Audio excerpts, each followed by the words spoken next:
Мага азыр ден соолук керек. Миллиардер бай болсом дагы аны мага эч ким саткан жок. Жашоодо эмнелерди гана көрбөдүм. Менде азыр материалдык жактан эч кандай чектөө жок. Менин байлыгым кээ бир мамлекеттердин байлыгынан дагы көп.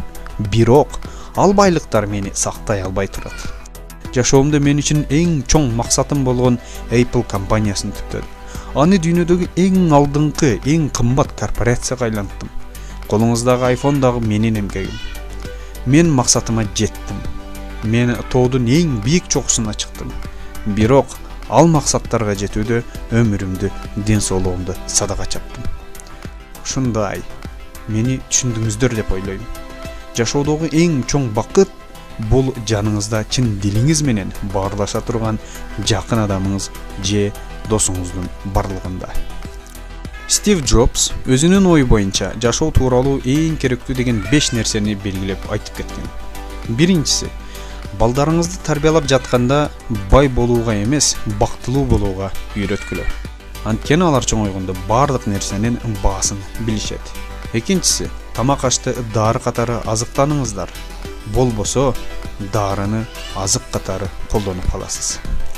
Сизди жакшы көргөн адамдар сизден кетүүгө 100% себеби болсо дагы, сизди мына таштап кетем деп турган чакта дагы сизден кетпөөнүн негизги бир себебин табышат. Таштап кетишпейт.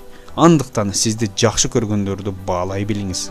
Адам болуп жашоо менен адамгерчиликтүү адам болуп жашоонун ортосунда чоң айырма бар. Эгерде сиз тездикти кааласаңыз, анда жалгыз басыңыз. Эгерде алыска барууну кааласаңыз, анда чогуу барууга үйрөнүңүз. Эми дүйнөдөгү эң 6 мыкты доктор жөнүндө айтайын. Сизге эң мыкты врачтар жөнүндө айтып берейин. Алар биринчиси күн нурлары, экинчиси эс алуу, үчүнчүсү денени чыңдоочу көнүгүүлөр, төртүнчүсү мүнөздөп тамактануу, диета мындайча айтканда, бешинчиси өзүңүзгө болгон ишенич, алтынчысы чыныгы достук, чын дилиңиз менен достошуңуз.